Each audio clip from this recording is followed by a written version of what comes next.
창세기 43장 두 번째 이집트로 내려가는 요셉의 형제들. 가나안 땅의 기근이 더욱 심각해지자 그들이 이집트에서 가져온 식량도 다 떨어졌다.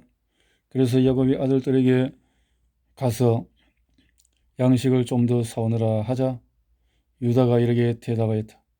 그 사람은 우리가 동생을 데려가지 않으면 다시는 그를 보지 못할 것이라고 엄하게 경고하였습니다. 아버지께서 동생을 우리와 함께 보내주셔야 우리가 내려가서 양식을 사올 수 있습니다. 그는 우리가 동생을 데려가지 않으면 자기를 보지 못할 것이라고 말했습니다. 만일 아버지께서 그를 보내주시지 않는다면 우리는 내려가지 않겠습니다. 이때 야곱이 너희가 어째서 그 사람에게 다른 동생이 있다고 말하여 나를 이처럼 괴롭히느냐 하자 그들이 이렇게 대답하였다. 그 사람이 우리와 우리 가족에 대하여 자세히 묻고 너희 아버지가 지금도 살아있느냐, 너희에게 또 다른 동생이 있느냐 하기에 우리는 그저 그의 질문에 대답했을 뿐입니다. 그가 우리 동생을 데려오라고 말할 줄을 우리가 어떻게 알았겠습니까? 그때 유다가 아버지에게 말하였다. 저 아이를 나와 함께 보내주십시오. 그러면 우리가 즉시 떠나겠습니다. 그렇게 해야만 우리와 아버지와 우리 자녀들이 죽지 않고 살 수 있습니다. 내가 목숨을 걸고 그의 안전을 보장합니다. 그에 대한 책임은 내가 지겠습니다. 내가 만일 무사히 그를 데리고 와서 아버지 앞에 두지 않으면 내가 평생 동안 그 죄의 대가를 치르겠습니다.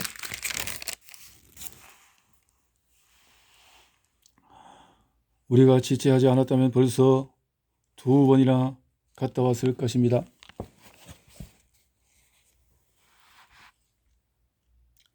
그러자 그들의 아버지 야곱이 말하였다. 정 그렇다면 이렇게 하여라. 너는 이 땅의 제일 좋은 토산물인 유향과 꿀과 향품과 모략과 비자와 편도를 조금 가지고 가서 그 사람에게 선물로 주어다. 그리고 그 사람이 너희 자루 아구에 돈을 넣어 주었으니 너희는 그 돈의 2배를 가지고 가거라. 아마 착오가 있었을 것이다. 너희 동생도 그 사람에게 즉시 데리고 가거라.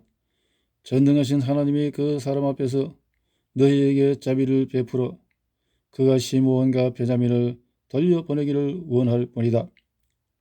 내가 자식을 잃게 되어도 하는 수 없다. 그래서 그들은 선물과 전에 가지고 간 돈의 2배를 가지고 베냐민과 함께 이집트로 내려갔다. 그들이 요셉 앞에 서자 요셉은 베냐민이 그들과 함께 있는 것을 보고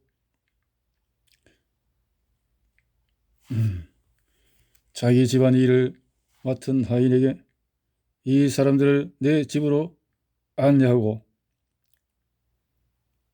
짐승을 잡아 식사를 준비하라. 이들이 정오에 나와 함께 식사할 것이다 하고 말하였다.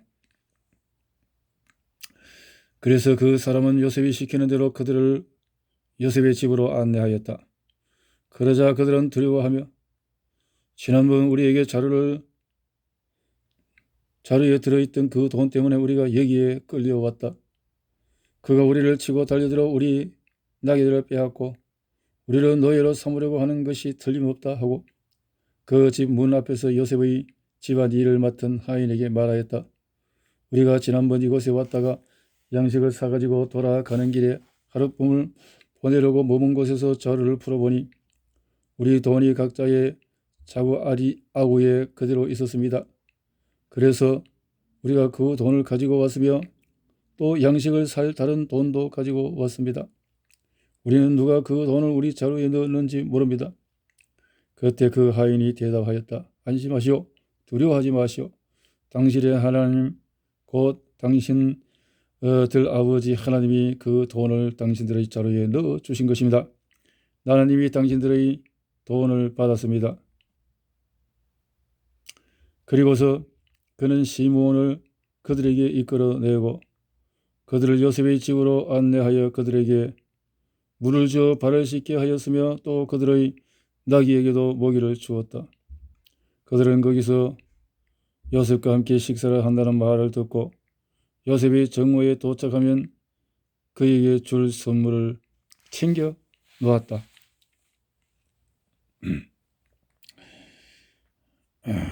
요셉이 집에 도착하자 그들은 선물을 집 안으로 가지고 가서 그에게 주고 바닥에 엎드려 그 앞에 절하였다.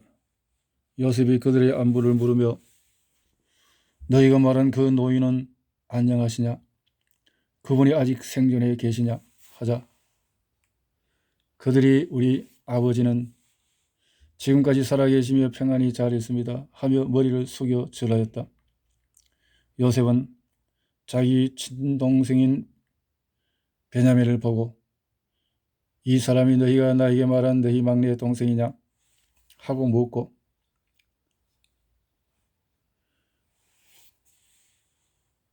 그에게 하나님이 너희에게 은혜 베푸시기를 원한다 하였다. 요셉은 자기 동생을 보고 가슴이 미어지는 것 같아서 급히 밖으로 뛰쳐나가 울 곳을 찾다가 자기 안방으로 들어가 실컷 울었다. 그리고서 그는 얼굴을 씻고 나와서 정을 억제하고 하인들에게 음식을 차리라고 지시하였다.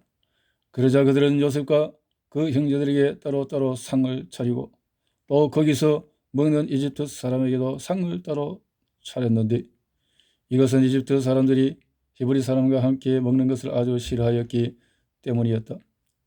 요셉의 형제들을 나의 손으로 요셉을 향해 앉게 하자 그들은 놀라서 서로 쳐다보았다.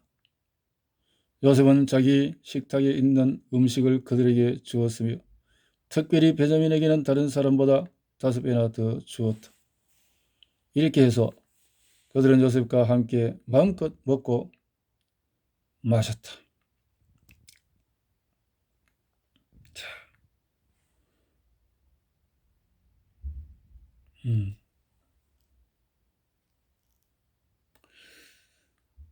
자루 속에 든 은잔. 요셉은 자기 집안 일을 맡은 하인에게 이렇게 지시하였다. 너는 각 사람의 자루에 가져갈 수 있는 만큼 양식을 채우고 각자의 돈도 그 자루에 넣어라. 그리고 제일 막내 동생의 자루에는 내 은잔을 넣고 그의 곡식값도 함께 넣어 주어라. 그래서 그는 요셉이 시키는 대로 하고 아침 일찍 나귀를 태워 그들을 보냈다. 그들이 성에서 나가 얼마 가지 않았을 때에 요셉이 자기 하인에게 말하였다. 그 사람들을 급히 뒤쫓아가서 그들에게 어째서 너희가 선을 악으로 갚느냐? 너희가 무엇 때문에 내 주인이 가지고 술을 마시며 점치는 데 사용하는 은잔을 훔쳐 갔느냐? 너희는 정말 악한 짓을 하였다라고 말하여라. 그 하인이 그들을 뒤쫓아가서 그대로 말하자 그들이 이렇게 대답하였다. 어째서 이런 말씀하십니까? 우리는 절대로 그런 짓을 하지 않았습니다. 우리는 자루에 들어있는 돈도 우리가 가나안 땅에서 당신에게 가져갔는데 무엇 때문에 우리가 당신 주인의 집에서 은금을 도둑질하겠습니까? 우리 중에 누구든지 그것을 가진 자가 발견되면 그를 죽이십시오. 그리고 나머지는 당신의 종이 되겠습니다.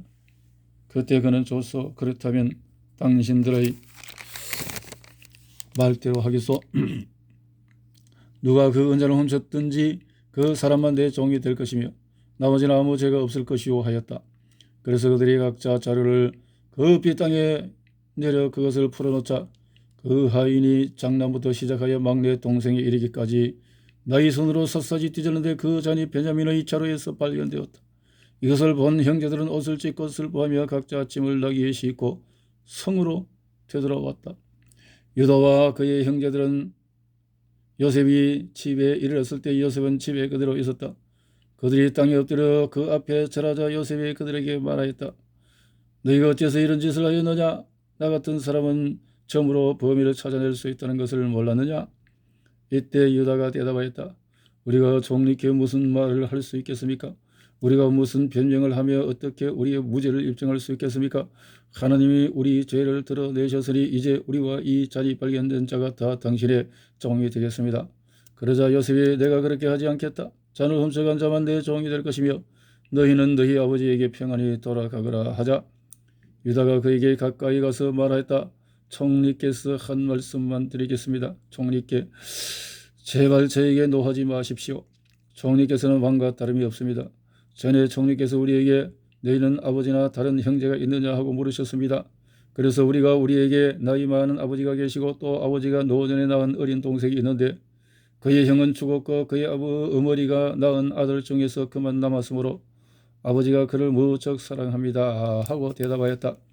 그때 총리께서는 우리에게 그 아이를 데리고 와서 대면하게 하라고 하셨으므로 우리는 그 아이가 아버지를 떠날 수 없으며 만일 떠나게 되면 아버지가 죽게 될 것이라고 대답하였습니다. 그러나 총리께서는 우리에게 너희 막내 동생을 데려오지 않으면 너희가 다시는 나를 보지 못할 것이다 라고 하셨습니다. 그래서 우리 아버지에게 돌아가서 총리께서 하신 말씀을 그대로 전했습니다. 그 후에 우리 아버지가 다시 가서 양식을 좀 사오러 가셨을 때 우리는 이렇게 대답하였습니다. 우리가 내려갈 수 없습니다. 막내 동생을 우리와 함께 가게 해 주시지 않으면 우리가 내려가지 않겠습니다. 그러나 막내 동생과 함께 가지 않으면 우리는 그 사람을 볼 수 없습니다. 그때 아버지께서 이렇게 말씀하셨습니다. 너희도 알겠지만 내 아내 라헬은 나에게 두 아들만 낳아 주었다. 그런데 하나는 나를 떠났으며 맹수에게 찢겨 죽은 것이 틀림없다. 그때 이후로 내가 그를 보지 못했는데 너희가 이 아이마저 내게서 빼앗아 가려는구나. 만일 그에게 무슨 일이 일어나게 되면 너희는 백발이 된 나를 슬픔 가운데서 무덤으로 내려보내는 자들이 될 것이다. 아버지의 생명이 이 아이에게 달려 있는데 우리가 아버지에게 돌아갈 때 만일 이 아이가 우리와 같이 가지 않으면 아이가 없는 것을 보고 아버지가 죽게 될 것입니다. 이렇게 되면 백발이 된 아버지를 우리가 죽이는 셈이 됩니다. 게다가 나는 아버지에게 목숨을 걸고 이 아이의 안전을 보장하며 만일 이 아이를 아버지에게 데려오지 않으면 내가 평생 동안 그 죄의 대가를 치르겠습니다 하고 약속했습니다. 이 아이 대신에 내가 총리의 종이 되어 여기에 머물러 있겠습니다. 그러니 제발 이 아이는 형제들과 함께 돌아가게 해 주십시오. 내가 아이를 데리고 가지 않고 어떻게 아버지에게 돌아갈 수 있겠습니까? 아버지에게 불행한 일이 닥치는 것을 내가 참아볼 수 없습니다. 참 유다의 간곡한 간청, 이것이 서로의 눈물을 흘리게 만든 내용이 되었네요.